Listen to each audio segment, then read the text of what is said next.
With the game on the line, down 17-16, John Mateer put the team on his back.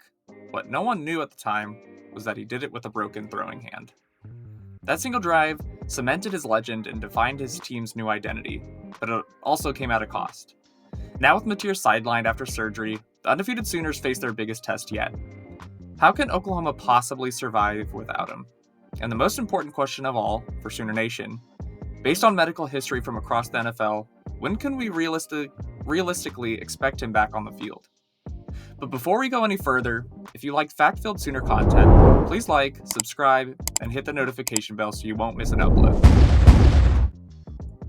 To clarify, I do not have any insider information that will give me any tips for how quickly Mateer can recover or how severe the injury is.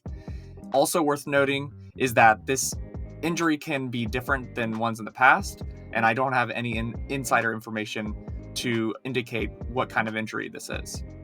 To predict John Mateer's future, we must look to the past. A broken throwing thumb is one of the most critical injuries a quarterback can suffer.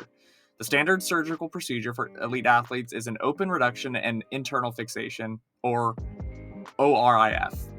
A surgeon makes an incision to realign the broken bone fragments, then secures that alignment with medical-grade hardware like plates and screws. This provides the stability needed for a perfect recovery, which is non-negotiable for a quarterback's career. A handful of high-profile cases have created a modern medical blueprint for what comes next. The benchmark, Dak Prescott. In 2022, Cowboys quarterback Prescott suffered a thumb fracture on his throwing hand. He underwent surgery on September 12th and returned to game action on October 23rd, a total of 41 days later. He missed 5 games and represents the most direct and realistic NFL parallel for standard surgical repair.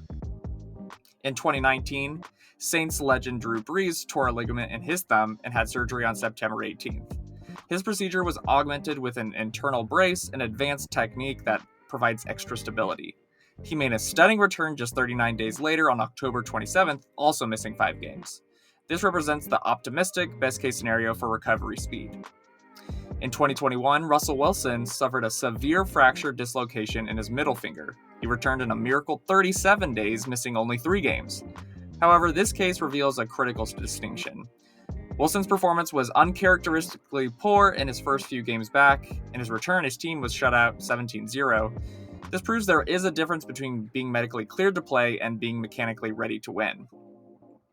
The one outlier, Indiana's Curtis Rourke, suffered a broken thumb, had surgery on October 21st, and returned to start less than 2 weeks later on November 2nd, missing only 1 game. It was a remarkable achievement, but it should be viewed as an absolute outlier, not the expectation. The timing of the injury within the season calendar is also a primary driver of recovery strategy. When Jared Goff broke his thumb in Week 16 of 2020, it forced a desperate high-risk rush to be ready for the playoffs 2 weeks later. Conversely, when Jay Cutler broke his thumb in 2011, his team collapsed, removing any incentive to rush back. Mateer's injury is mid-season while his team is undefeated.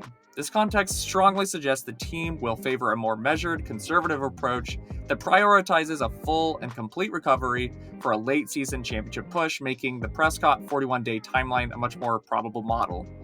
So, what does this all mean for John Mateer?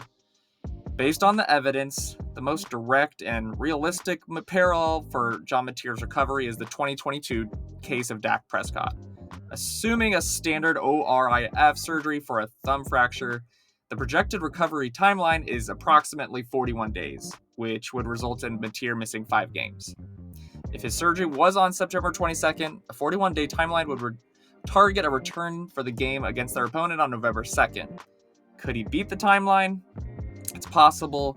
If the surgeon utilized an advanced technique like the internal brace used on Brees, his return could be slightly accelerated, but a 5-game absence remains the most probable outcome. So, is there hope for the Sooners without Mateer? The defense played so well against Auburn that nobody really paid much attention to the dip OU saw on offense. In Week 4, Oklahoma ran fewer plays against Auburn compared to the average of the first 3 weeks.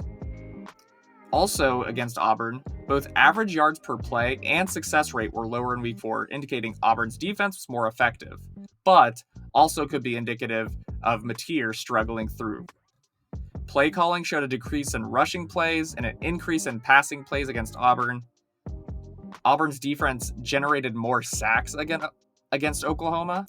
Oklahoma's drives also started slightly closer to their own end zone against Auburn. Effectiveness was notably lower in own territory and opponent red zone against Auburn. There was also a significant performance dip occurred in the second quarter against Auburn with improvement in the fourth quarter. Against Auburn, the defense delivered a historic performance. 9 sacks, tying the all-time school record, and it wasn't one superstar, it was a total team annihilation, with 8 different players getting home. This dominance wasn't an accident, it was the result of Venables' philosophy. The core principle is to first take away the run. The Sooners did just that, holding Auburn to a meager 1.9 yards per carry. At halftime, Auburn had -2 rushing yards. By making their opponent one-dimensional, the pass rushers were unleashed to attack at will. And if this level of dominance feels familiar, it should. In 2017, Brent Venables' Clemson defense recorded 11 sacks against the same Auburn program on their way to a national title run. But the most critical factor for Oklahoma's survival is this: the defense has cultivated a culture of resilience. Through the first 4 games of the season, the Sooners lost the turnover battle in every single game, and it still remained undefeated. Opponents scored just 9 total points off of 6 Sooner turnovers. What do you think? Can OU's defense carry them through this tough stretch? Let me know your predictions in the comments below. And don't forget to like and subscribe for more deep dives into the stories shaping college football. Thanks for watching.